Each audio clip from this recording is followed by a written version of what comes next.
Anna stood in the corner of her father's study. Her face burned with shame. The scar on her left cheek caught the lamplight. It marked her. It branded her as damaged goods. "No man will want you now," her father said coldly. His voice cut like ice. "You're lucky. Lord Marcus will take you." Her sisters laughed behind their fans. They were pretty. They were perfect. Anna was the broken one. Lord Marcus? Anna's heart sank to her stomach. "But father, people say he... a beast?" "Yes." Her father smiled without warmth. "A scarred girl for a scarred man. It's fitting, don't you think?" The stories about Lord Marcus were terrible. He lived alone in the dark woods, far from a decent society. People whispered he was a monster. They said his face was ruined in the war. They said he was mean, cruel. Some even called him dangerous. Anna's hand moved to her scar.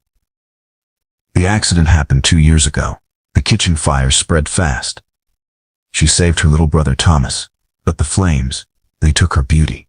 They took her future. Since then, life has become a nightmare. Her mother wouldn't look at her. Her father acted ashamed. Only the servants spoke to her. And now this.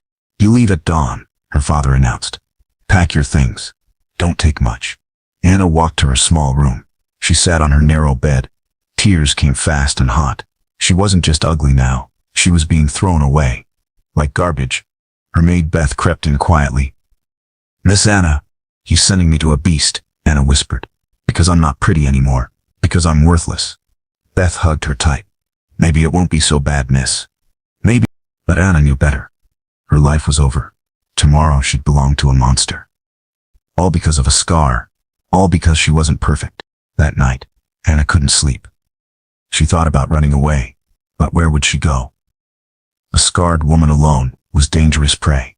She had no money, no friends, no choices. Morning came too fast. Her family gathered to watch her leave, but not to say goodbye. They watched from windows, like she was already dead to them. The carriage was black at midnight. The driver said nothing. Anna climbed inside. Her hands shook like leaves. Her few belongings fit in one small bag. As they rolled away, Anna looked back. Her sisters were already flirting with boys. Her parents had gone inside. She was forgotten. She was truly alone now. Given away like old clothes. Because her face wasn't perfect. Because she wasn't worth keeping. Because love meant nothing to her family. The road stretched long and dark. Trees grew thick on both sides. They were going deep into the wilderness. To where the beast lived. To her new prison. Anna closed her eyes. Maybe the beast would end her misery quickly. Maybe that would be better than living unwanted. Unloved. Completely forgotten. But deep in her heart, a tiny spark still flickered. Maybe the stories were wrong. Maybe Lord Marcus wasn't so terrible. Maybe. No. She crushed that hope. Hope was dangerous. Hope led to more pain. Better to expect the worst. Better to prepare for horror. The carriage rolled on through the forest, taking her away from everything she knew, toward the unknown, toward the beast her father gave her to. Lord Marcus Drake stood at his library window. A black carriage wound up the drive. His new bride was coming. His arranged wife. He touched the ruined left side of his face. Deep scars covered half of it. The war took that from him, along with his faith in people's kindness. "My lord," his loyal servant John approached. "She'll arrive within the hour." Marcus nodded slowly. He knew about Anna Miller. Her father had offered her quickly. Too quickly. Something was definitely wrong with her. "Is the blue guest room ready?" Marcus asked quietly. "Yes, my lord. Fresh flowers and everything." Marcus had agreed to this marriage for one reason. His dying mother's final wish. She begged him to try again. To not die alone and bitter. But he knew the painful truth. No woman could love him. Not with his scars. Not with his damaged face. This Anna must be desperate indeed. He heard the cruel stories people whispered. Marcus the monster. Marcus the beast. Children ran screaming when they saw him. Women looked away in horror. 5 years ago, he was handsome. A decorated war hero. Women had fought for his attention. Then came that terrible battle. The exploding cannon. The burning metal. Now he hid here, in his mother's estate. Far from people's stares. Far from their fear and disgust. Safe but so very lonely. "Should I greet her outside?" John asked gently. "No." Marcus turned away from the window. "Bring her to the library. I'll meet her here." He walked through the empty halls. This house was too big, too quiet for one broken man. But it was safe. No visitors meant no judgment. Marcus entered his sanctuary. Books lined every wall. They were his friends now. They didn't care about scars. They didn't whisper or point or run. He'd been kind once, quick to laugh and help others. But pain changed people. Rejection taught harsh lessons about the world's cruelty. Still, his mother's words haunted his dreams. You have a good heart, Marcus. Don't let it turn to stone. He tried to stay gentle, with his servants, with his animals. But with strangers, that was much harder now. The marriage was arranged hastily. Anna's father seemed eager to be rid of her. Marcus suspected why. She must be ugly, or simple-minded, or both. It didn't matter to him.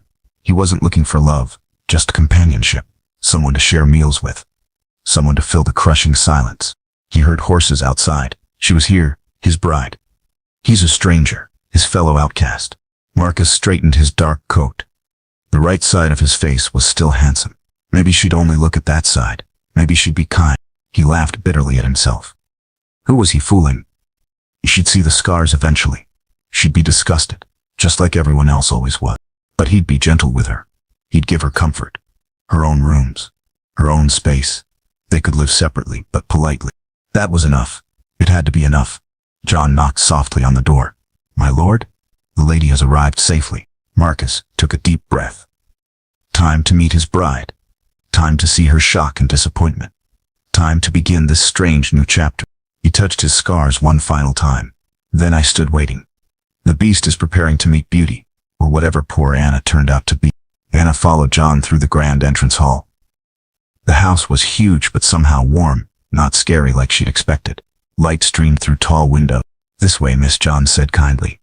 His lordship waits in the library. Anna's legs felt weak as water. This was it. She'd finally see the beast. Her husband. Her future master. The library doors opened with a soft creak. Anna stepped inside, carefully. A tall man stood by the window. His back was turned. Lord Marcus.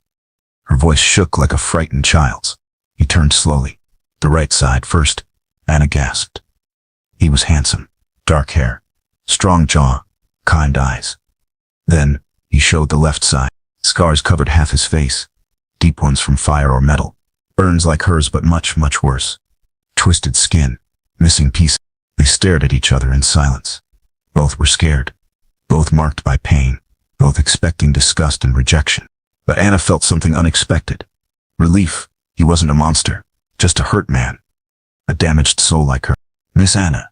His voice was deep but gentle. Welcome to your new home. She curtsied awkwardly. Thank you, my lord. He stepped closer, then stopped. His eyes found her scar. Anna braced for cruel words, for disappointment and anger. Instead, he said quietly, You must be tired from traveling. John will show you to your rooms. That was all? No insults? No harsh judgment? Anna was completely confused. We'll dine at 7, Marcus added softly. If you wish to join me. I'd like that very much, Anna said. She meant every word. Marcus looked genuinely surprised. Good. Until then, please rest. Explore if you want. This is your home now. John led her up a grand staircase. The halls were clean and bright. Paintings of flowers hung everywhere. Nothing dark or frightening at all. Here we are, miss. John opened an elegant door. Anna gasped out loud. The room was beautiful. Soft, blue walls. White furniture carved with roses. Fresh flowers filled every corner. This is all mine. Yes, miss. His lordship prepared it specially for you. Anna touched the quilted bed. Real silk pillows. Clean white sheets. At home, her room was tiny, plain, cold. This was like a fairy tale. There's a sitting room through there, John pointed. And your own private bath. Her own bath? Anna could hardly believe it. Lord Marcus, is he always so kind? Yes, miss. Don't believe the village stories. They don't know him at all. John left her alone to settle in. Anna sat on the soft bed. Nothing was as she'd expected. The house was lovely. The servants were nice. And Lord Mark, he wasn't a beast at all, just scared like her. But his eyes held such deep sadness, such loneliness and pain. She unpacked her few poor dresses. They looked shabby here, but no one had commented. No one laughed or sneered. A young maid knocked gently. I'm Mary, miss. I'll help you dress for dinner. Mary was cheerful and friendly. She chatted while fixing Anna's plain hair. No mention of scars, no pity in her eyes. Just normal conversation. His lordship is good to all of us, Mary said warmly. You'll be happy here, I think. Happy? Anna hadn't been happy in 2 long years. But maybe, just maybe it was possible again. 7 o'clock came quickly. Anna wore her best dress, still simple and worn, but clean. Mary had worked magic with her hair. The dining room glowed with candlelight. Marcus stood when she entered. A true gentleman, not a beast at all. You look well, he said simply. They sat across from each other. The food smelled incredible. Better than anything at home, much better than servants' scraps. I hope you enjoy lamb, Marcus said politely. I've never had it before. He looked surprised. Never. Anna shook her head. At home she ate kitchen scraps. Her father said good food was for pretty daughters only. Then you must try everything. Marcus served her himself. Food should be enjoyed, savored, celebrated. The lamb was amazing. Anna ate slowly, tasting each wonderful bite. Marcus watched her pleasure, not judging, just watching with interest. They talked carefully about safe things. Books, weather, the beautiful gardens. But it felt comfortable somehow, natural and easy. After dinner, Marcus walked her upstairs. Tomorrow I'll show you the grounds, if you'd like to see them. I'd like that very much indeed. He smiled then. Just a little, but it changed his whole scarred face, made him younger, less sad and lonely. Good night, Anna. Good night, Marcus. She closed her door and leaned against it. Her first day as the beast's bride, but she wasn't scared anymore. Not even a little. She was curious instead. Morning sunlight streamed through blue curtains. Anna woke up confused for a moment. Then remembered. Lord Marcus's house. Her new life is beginning. Mary brought a breakfast tray. His lordship eats in the garden, miss. You're welcome to join him. The garden was paradise. Roses bloomed everywhere, in perfect rows. Marcus sat reading at a small table. He looked up when she appeared. Good morning, Anna. He stood quickly. Did you sleep well? Better than I have in years. It was completely true. They ate in comfortable silence. Fresh bread is still warm from the oven. Sweet jam, real butter. Anna watched colorful birds play in the stone fountain. What do you like to do? Marcus asked suddenly. For pleasure, I mean. Anna thought hard. At home, she cleaned constantly. She hid from people. She stayed quiet and invisible. I honestly don't know. He looked sad at her answer. Then we'll discover it together. We have time. After breakfast, he showed her through the entire house. 20 rooms or more. Each one is more lovely than the last. All filled with light and warmth. This was my mother's craft room, he said gently. She painted here. Sewed beautiful things. Created art. Paint sat waiting on shelves. Colorful fabric too. Everything is dusty but ready, like it waited for someone to bring it back to life. Might I try? Anna asked shyly. Marcus smiled, that rare, transforming smile. It's all yours now. Everything here belongs to you. Days fell into a pleasant rhythm. Breakfast in the sunny garden. Marcus always asked about her sleep. Always listened to her answers with real interest. Then Anna would explore her new world. She tried painting first, made a terrible mess, laughed at her blue-covered hands. Marcus found her like that. It's much harder than it looks, she said, embarrassed. Mother said exactly the same thing. He helped her clean up gently, but she kept trying. Never give up. So Anna kept trying too. Each day brought small improvements. Each day less mess and more actual art. Lunch happened in the cozy library. They read together in peaceful silence. Marcus knew wonderful stories. He shared them gladly with her. You're really smart, Anna said one afternoon. Truly intelligent. He looked genuinely surprised. You think so? I know so, I can tell. She meant every word. At home, no one talked to her. Here Marcus taught her amazing things. History, science, beautiful poetry that made her cry. Afternoons were for long walks. The estate was enormous. Woods and lakes, hidden paths that led to secret places. Marcus knew every tree and flower. He showed her magical spots. A hollow oak, big enough to hide in. A fairy ring of mushrooms. I played here as a boy, he said softly. Before the war, before everything changed. He touched his scars unconsciously. Anna understood perfectly. Before the pain. Before loneliness. Before the cruel rejection. I always played alone too, she said quietly. Even before my accident. Even before this scar. They understood each other deeply. Two wounded souls, finding unexpected comfort in shared silence and gentle companionship. Cook began teaching Anna simple recipes. Bread first, then soup. Basic things she'd never been allowed to learn. His lordship loves apple tart, Cook confided. It was his dear mother's special recipe. Anna practiced that tart daily. Burned many attempts, but Cook stayed patient and encouraging, like everyone in this house. One evening, Anna brought Marcus a tart. Not perfect, but made with care. Her heart pounded as she set it down. His dark eyes went wide with surprise. "You made this yourself?" She nodded nervously, waiting for his reaction. He took a careful bite, closed his eyes. It tastes exactly like home, like love itself. That night, he ate the entire tart. Anna glowed with pure pride. She'd made him genuinely happy, actually happy for once. Evenings became precious time. Sometimes they played chess. Marcus taught her patiently, never mocked her silly mistakes or confusion. Sometimes they just sat together, reading quietly, being peacefully silent together. It wasn't lonely silence, just companionable and warm. The servants smiled more these days. The whole house felt different. It was like waking up after a long, cold sleep, coming back to life.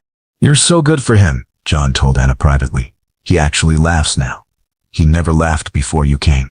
Anna noticed it too. Marcus stood straighter now, spoke more freely. The terrible sadness was still there, but softer somehow.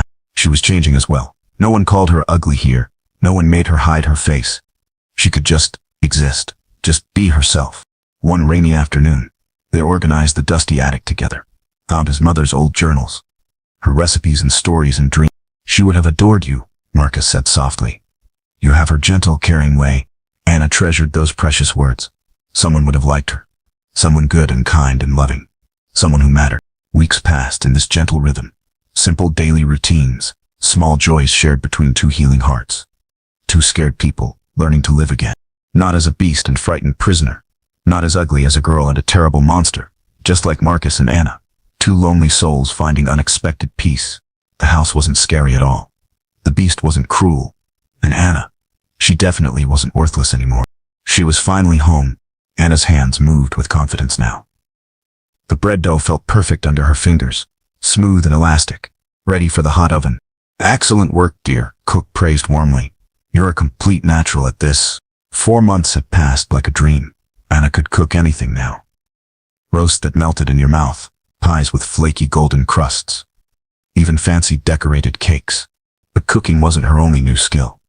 Mary taught her real sewing, not just mending torn things like at home. "This stitch creates tiny roses," Mary showed her carefully. "See how pretty, but strong too." Anna practiced every single day. Her fingers learned quickly. Soon she embroidered beautiful pillows, delicate handkerchiefs, things that made people smile. Marcus noticed every single thing she made. "You created this." He held up a cushion. Bluebirds flying across white silk. "Do you truly like it?" "It's absolutely perfect." He placed it carefully on his favorite chair. Mother would be so impressed and proud. The garden became Anna's kingdom too. Old Tom, the gardener, taught her about plants, which ones healed sickness, which ones could hurt you. "This little plant is feverfew," he explained patiently. "Good for terrible headaches, and this one helps deep cuts heal faster." Anna wrote everything down in a special book, draw detailed pictures. She made her own guide to healing plants and their uses. One day, the young servant cut his hand badly. Deep gash, blood everywhere. Anna didn't even think. She just acted on instinct. She cleaned the wound with gentle care, applied healing yarrow, wrapped it with a clean cloth. Her hands stayed perfectly steady and sure. "Thank you so much, miss," the servant said gratefully. "It feels so much better already." Marcus watched from the doorway, pride shining in his dark eyes. "You have true healing hands, Anna." Anna felt 10 feet tall inside. She had real skills now, actually useful abilities, things that helped people and mattered. The library became her favorite classroom. Marcus taught her Latin phrases, ancient history, even basic mathematics make sense. "You learn faster than I ever did," he said with amazement. "Much faster.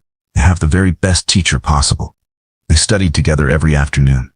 Anna's mind felt starved, hungry for all the knowledge she'd been denied. Marcus fed it gladly and generously. She began keeping the household accounts, checking supplies carefully, planning weekly meals. The servants came to her now, asked for her opinion. "What should we serve for the harvest feast?" Cook asked respectfully.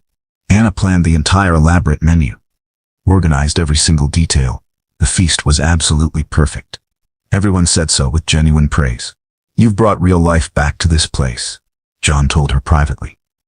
We all needed you desperately. Anna walked taller these days, moved with clear purpose. Her scar was still there, obviously, but it didn't define her anymore. She made medicines now. Simple but effective ones. Cough syrup that actually worked, healing salves for cuts and burns. The servants trusted her skills completely. Even people from the village started coming. Quietly, secretly at first, seeking help for sick children. Anna never turned anyone away. They're starting to talk about you, Marcus said one evening. About the skilled healer at Drake House. Is that a bad thing? No, my dear Anna. He smiled with pure joy. It's absolutely wonderful. Anna's confidence grew stronger every single day.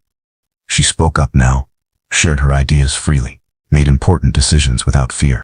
When merchants came to trade, she negotiated firmly, got better prices, better quality goods. They respected her sharp mind and fair dealing. Your wife drives impressively hard bargains, one told Marcus admiringly. She's brilliantly clever that way. Marcus's voice held unmistakable pride, deep, genuine pride in her abilities. Anna designed a completely new garden section. Medicinal plants, organized by their uses. Tom helped her plant everything with enthusiasm. This will help so many people, he said happily. You're doing real good here, miss. But even as Anna bloomed like a flower, dark clouds were gathering on the horizon. Her old life was about to intrude on her new happiness. Her family had heard the rumors about the healer, about her transformation, and they didn't like what they heard at all. Change was coming, whether Anna was ready or not. The letter arrived on a cold October morning. Anna recognized her father's harsh handwriting immediately. Her blood turned to ice water. What is it? Marcus asked gently. He saw her pale face. It's from my father. Anna's hands trembled. He wants to visit. Marcus frowned deeply. After throwing you away, what does he want now? Anna read the cool letter aloud. Her father had heard rumors about the healer at Drake House, about Anna's newfound skills and respect. He says I've forgotten my place, Anna whispered. That I'm embarrassing the family, acting above my station. Marcus's jaw clenched tight. You owe him nothing, Anna. This is your home now. But Anna knew her father. He never gave up easily. If he was coming, he had a plan, a terrible one. 3 days later, her family's carriage arrived. Anna watched from her window. Her father stepped out first, cold and commanding as always. Then her mother, still beautiful but sharp as ice. Her sisters came last. Catherine and Margaret, still pretty, still perfect, still cruel to their very core. I should greet them, Anna said quietly. We'll greet them together, Marcus said firmly. You're not alone anymore. They met in the formal parlor. Anna's family looked around with obvious greed, taking in the rich furnishings, the obvious wealth and luxury. Anna, her father's voice was coldly disapproving. You look different. I look healthy, Anna replied steadily. Happy, even. Her mother sniffed with disdain. We've heard disturbing rumors about you playing at being a healer, acting like you matter. I do matter here, Anna said quietly. But her confidence was shaking. Catherine laughed, that familiar cruel laugh. Look at her, Margaret. She actually believes she's important. Poor scarred Anna thinks she's special now. The servants probably pity her, Margaret added viciously. Let her play house. It's charity, nothing more. Anna felt the old shame creeping back. The familiar pain. Maybe they were right. Maybe it was all just pity and charity. Marcus stepped closer to Anna. My wife is the most valued person in this household. She's earned respect through her skills and kindness. Wife? Her father's eyes glittered dangerously. How interesting, because I have other plans for Anna now. Anna's heart stopped. What do you mean? Lord Blackwood has expressed interest, her father announced coldly. He's willing to overlook your defects for the right price. Anna gasped. Lord Blackwood was ancient, cruel, and disgusting. He'd already buried 2 wives under suspicious circumstances. Nana is married to me, Marcus said firmly, legally and completely. Her father smiled like a snake. Actually, the marriage can be annulled easily. Anna never consented freely. She was coerced by threats and fear. That's not true, Anna protested. But her voice sounded weak. Isn't it? Catherine asked sweetly. Poor scared Anna, forced to marry a monster to avoid a worse fate. They were twisting everything, making her happiness seem fake, making her love seem like desperate gratitude. Lord Blackwood offers good money, her mother added. More than enough to overlook Anna's obvious flaws. But he wants her soon, before she gets too old. Anna felt herself shrinking inside, becoming small and worthless again. All her confidence melted away like ice in spring. Think about it, carefully, her father warned Marcus. Keep a scarred, damaged woman, or let her fulfill her true purpose. Marriage to someone who'll pay well for her. After they left, Anna sat in stunned silence. All her joy felt hollow now. Was Marcus just being kind? Were the servants just pitying her? Don't listen to them, Marcus said desperately. They're wrong about everything. You know they are. But the seeds of doubt were planted deep. Anna's old fears came flooding back. Maybe she really was just a charity case. Maybe none of it was real. That night, she barely touched her dinner. She couldn't concentrate on reading. The cruel voices echoed in her head constantly. Her family returned the next day, and the next. Each time, they chipped away at Anna's confidence, made her question everything she'd built. You're deluding yourself, her mother said coldly. A scarred woman has one purpose. Find a man desperate enough to take her. Even Lord Marcus will tire of you eventually. Catherine added, when the novelty wears off, when he remembers what you really are. Anna began to believe them. The old shame returned, the old certainty that she was worthless, unlovable, a burden on everyone around her. She stopped cooking, stopped healing people, stopped speaking up during meals. The light was going out of her eyes again. Marcus watched with growing desperation. Anna was disappearing, becoming that frightened, broken girl again. And he didn't know how to stop it. The final blow came a week later. Lord Blackwood himself arrived. Ancient, leering, disgusting. He looked at Anna like she was livestock at the market. She'll do nicely, he wheezed. Scarred goods are cheaper and more grateful for any attention. Anna felt something break inside her. All her healing, all her growth and confidence, shattered by cruel words and old wounds. Maybe they were right. Maybe this was all she deserved. Maybe it was time to stop pretending she mattered. The darkness was closing in again, and this time, Anna wasn't sure she had the strength to fight it. Anna stood at her bedroom window. Lord Blackwood's carriage waited below. Her father had given her until sunset to decide. Marry the ancient lord, or lose everything she'd built here. They can't force you, Marcus had said desperately. I won't let them. But Anna knew better. Her father had connections, lawyers and judges who owed him favors. He could destroy Marcus's reputation, take away his lands, ruin everything. A soft knock interrupted her dark thoughts. Mary entered carefully. Her eyes were red from crying. Miss Anna? There's something you need to know, something important. Anna turned slowly. What is it, Mary? That's about why you're really here, Mary said quietly. The real reason Lord Marcus agreed to marry you. Anna's heart clenched tight. Here it was.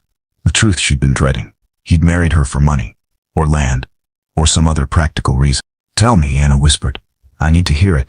Mary sat beside her on the bed. His lordship's mother, Lady Catherine, she was dying of consumption, wasting away slowly and painfully. Anna listened with growing dread, waiting for the blow. She made him promise something before she died. Mary continued.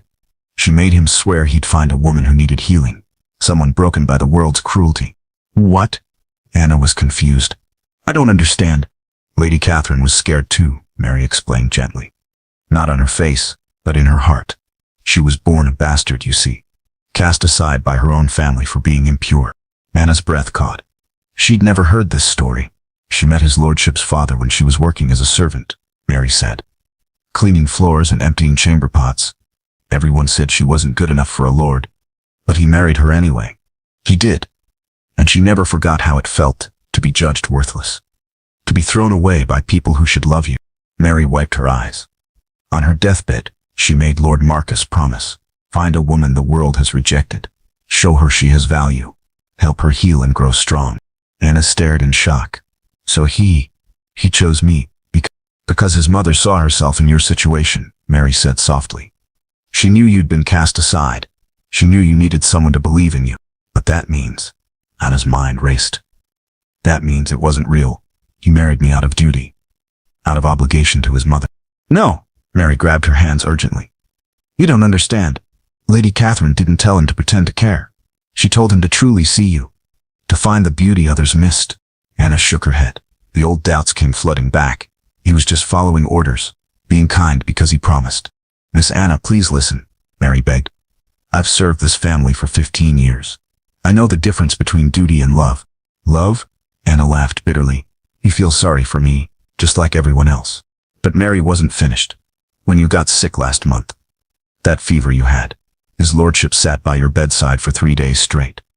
Wouldn't eat, wouldn't sleep, just held your hand and prayed. Anna remembered being sick, but she'd been unconscious, delirious with fever and completely unaware. Cook had to force broth down his throat. Mary continued. He was making himself sick with worry. That's not duty, miss. That's love. But Anna started to protest. And when you smile at him across the breakfast table, Mary pressed on. Have you seen his face? How it lights up, like sunrise after the longest night. Anna had noticed. But she'd assumed. When you bring him those apple tarts, Mary said gently. He saves every crumb, says they taste like happiness itself. That's not pity talking. The truth began to dawn slowly. Maybe, just maybe, Marcus's feelings were real. Maybe he truly cared for her as she was. But then her father's cruel words echoed back. You're deluding yourself. A scarred woman has one purpose. Even if he cares now, Anna said desperately. Eventually he'll see what I really am. Eventually he'll tire of me. Mary stood up firmly. Miss Anna, what you really are is the woman who brought life back to this house. Who healed not just people's bodies, but their hearts too. Anna looked out the window again. Sun was setting. Soon her father would return for her answer. I don't know what to believe anymore, she whispered. Everything feels so confused. Then believe this, Mary said strongly. Tomorrow morning, when Lord Marcus thinks you might be gone, watch his face. See his pain. Then tell me it's not real love. Mary left her alone with those words. Anna sat in the growing darkness. Her heart was torn between hope and fear. Outside, Lord Blackwood's carriage creaked ominously, waiting to carry her back to a world where scars made you worthless, where love was just a cruel illusion. But inside this house, inside these walls where she'd learned to cook and heal and matter, was that love real too? Tomorrow would bring the answer. One way or another, Anna would have to choose what to believe about herself, and that choice would change everything. The great hall filled with tension as both families gathered. Lord Blackwood sat in the center, ancient and leering. Anna's father paced like a predator. Marcus stood silent. His face was a mask of controlled fury. Time's up, her father announced coldly. Anna must decide now. Marry Lord Blackwood or face the consequences. Anna entered slowly. Every eye turned to watch her. She wore her simplest dress. Her hair hung loose around her scarred face. Well? Her mother demanded sharply. Stop wasting everyone's time. Anna looked at Lord Blackwood. His yellow teeth showed in a cruel smile. His wrinkled hands reached toward her possessively.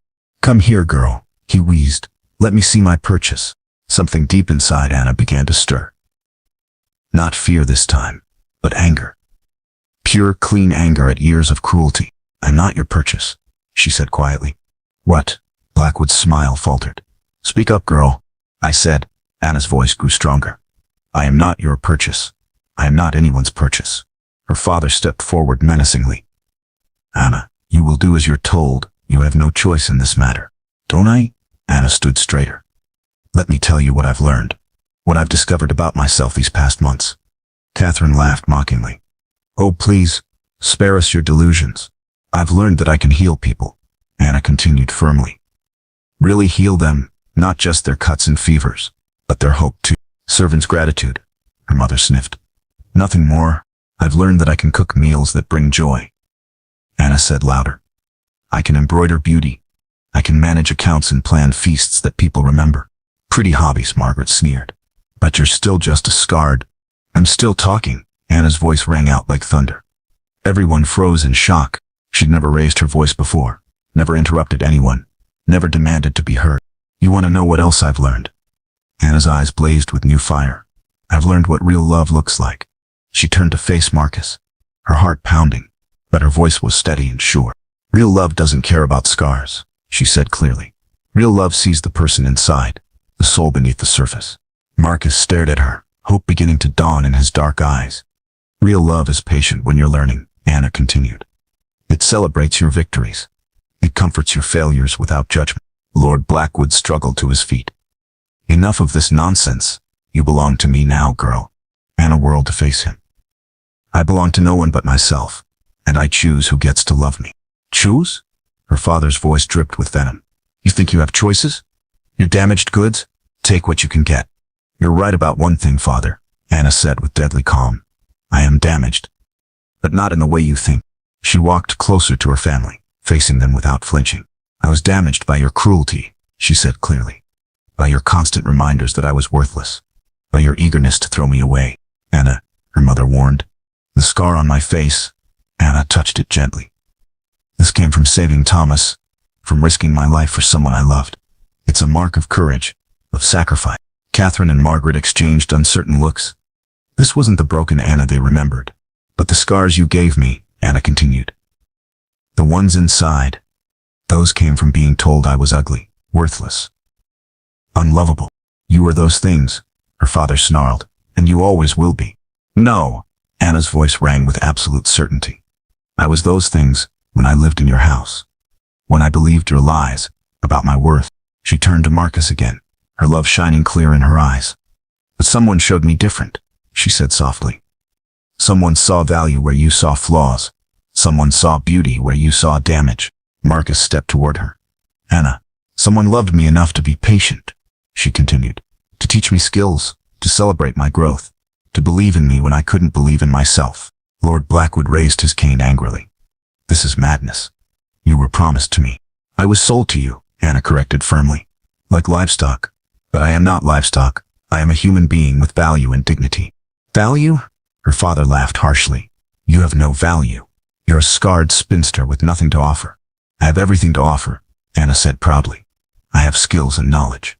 I have healing hands and a caring heart. I have love to give and wisdom to share.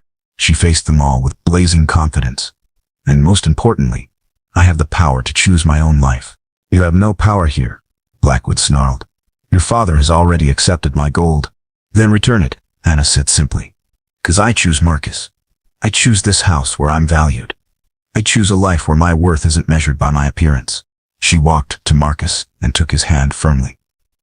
I choose love over fear, growth over hiding, healing over remaining broken. Her family stared in shock. This confident, powerful woman, where had their broken Anna gone? You can't do this, her mother said weakly. Society won't accept it.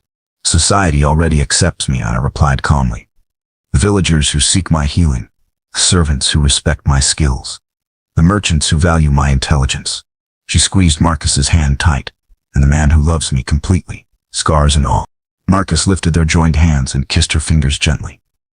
More than completely, perfectly. This isn't over, her father threatened. I'll find ways to force this. No, you won't, Anna said with quiet strength. Because I'm not afraid of you anymore, and fear was the only power you ever had over me. She looked at each family member in turn. You're welcome to visit respectfully, but you will never again treat me as less than I am. And what are you, Catherine asked mockingly. Anna smiled with radiant joy. I am the Lady of Drake House.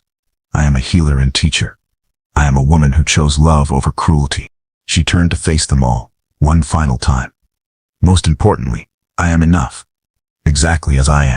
And for the first time in her life, Anna truly believed it. 6 months later, Anna woke to sunshine streaming through her windows.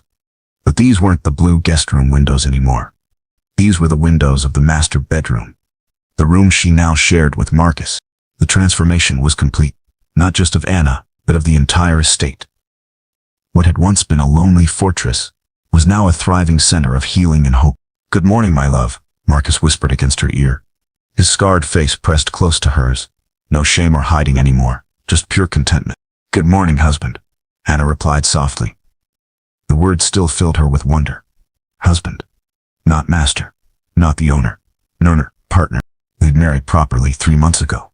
A real wedding this time, with Anna's full consent and joy. The village church had overflowed with people, all the lives she'd touched wanting to celebrate with her. The morning patients will arrive soon, Marcus reminded her gently. Mrs. Peterson's arthritis, young Jamie's persistent cough. Anna smiled and stretched. Let me dress quickly. I have a new salve to try from Mrs. Peterson, made with willow bark. Her healing practice had grown beyond anything she'd imagined. People traveled from neighboring villages now, seeking the gentlewoman with skilled hands and a patient heart. But more than that, Anna had begun training other women, teaching them basic healing arts, showing them they could have value beyond their appearance or marriage prospects. Sarah arrives this afternoon, Marcus said with pride. For her first lesson in herb preparation, Sarah was the baker's daughter, plain-faced and shy, convinced she was worthless. Anna saw herself in the girl and was determined to help her find her own strength. They dressed together comfortably, no embarrassment about scars anymore, just two people who'd learned that love sees beneath the surface. Downstairs, the house buzzed with warm activity. Cook hummed while preparing breakfast. Mary arranged fresh flowers everywhere. John polished silver with genuine cheer. Everything's ready for the afternoon lessons, Mary reported happily. 6 women coming today, more interested every week. Anna's teaching had become legendary, not just healing arts, but reading and writing for those who'd been denied education, basic mathematics for managing households, skills that gave women independence and confidence. The magistrate's wife wants to enroll too, Cook added with amusement. Imagine that, a fine lady wanting to learn from our Anna. Anna blushed, but felt proud. She'd become someone people looked up to, someone who made a real difference in the world. Marcus squeezed her hand. Mother would be so proud. You've become everything she hoped for, and more. Anna had visited Lady Catherine's grave often, bringing flowers, sharing news of her growth and learning. She felt connected to the woman who'd seen her potential, who'd have known she could become more than her scars. The first patients arrived after breakfast. Mrs. Peterson limped in, but her face lit up when she saw Anna. My dear girl, the elderly woman said warmly. These old hands feel so much better. Your treatments are miraculous. Not miraculous, Anna knew. Just careful observation, patient experimentation, reading every book about healing she could find, building knowledge through practice and dedication. Young Jamie bounced in next. His cough is nearly gone now. His mother was beaming with gratitude. He's sleeping through the night again, she told Anna. First time in months, you've given us our lives back. Each success filled Anna with purpose. This was her calling, her way of touching the world with goodness. Marcus helped with the heavier cases, his strength supporting hers, never overshadowing, always partnering. They worked together like two halves of one heart. The Henderson baby is thriving, he reported during lunch. The fever broke completely. Your willow bark remedy worked perfectly. Anna felt tears of joy. Another life saved, another family whole again. The afternoon teaching session filled the great hall with excited chatter. Women of all ages, learning they had value beyond their faces or husband's status. Mix the comfrey with just a drop of honey, Anna demonstrated patiently. Too much will make it too sweet. Too little won't bind properly. She watched Sarah's careful fingers. The girl was naturally gifted, already showing real talent for the healing arts. You're doing beautifully, Anna encouraged. Better than I did at first. Much better. Sarah glowed with pride. Anna remembered that feeling. The first time someone believed in her abilities. Evening brought Marcus and Anna together in their private sitting room. He read aloud while she worked on embroidery. A scene of perfect domestic content. Listen to this, Marcus said with delight. He held up a letter. It's from the Royal College of Physicians. They want to document your healing methods. Anna nearly dropped her needlework. The Royal College? They want to study what I do. They've heard about your success rates, Marcus explained proudly. Your innovations with herbal combinations. They want to learn from you. Anna felt dizzy with amazement. A year ago, she'd been worthless, thrown away by her own family. Now the most prestigious medical institution wanted to learn from her. I'll write back tomorrow, she said softly. Tell them I'm honored and willing to share everything I've learned. Marcus set down the letter and took her hands. Do you know how extraordinary you are? Anna looked into his beloved face, scarred but beautiful to her. I know I'm loved, completely and truly loved, and that makes me feel extraordinary. You were extraordinary before I loved you, Marcus said firmly. I just helped you see what was already there. They sat in comfortable silence, two damaged souls who'd found healing, not just for their scars but for their hearts. Outside, snow began to fall gently. Inside, the fire crackled warmly.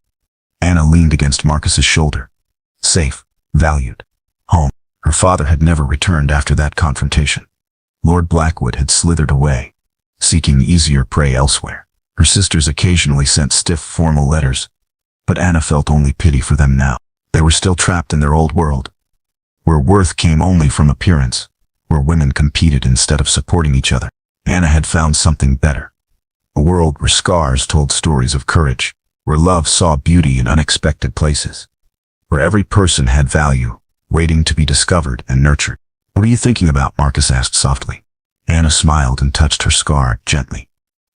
I'm thinking about how grateful I am for this mark that led me to you. And I'm grateful, Marcus replied, for the beast they thought I was, because it brought me the most beautiful woman in the world, even with my scar. Especially with your scar, Marcus said firmly. It shows me you're brave enough to sacrifice for others, strong enough to survive cruelty. It tells me you understand that true beauty comes from the heart. Anna kissed him softly. Her scars pressed together, two broken pieces that had found their perfect match. Outside, the world continued its harsh judgments. Inside, love reigned supreme, and Anna finally understood the deepest truth. She hadn't been given to a beast at all. She'd been given the chance to discover the beauty within herself. That was the greatest gift of all.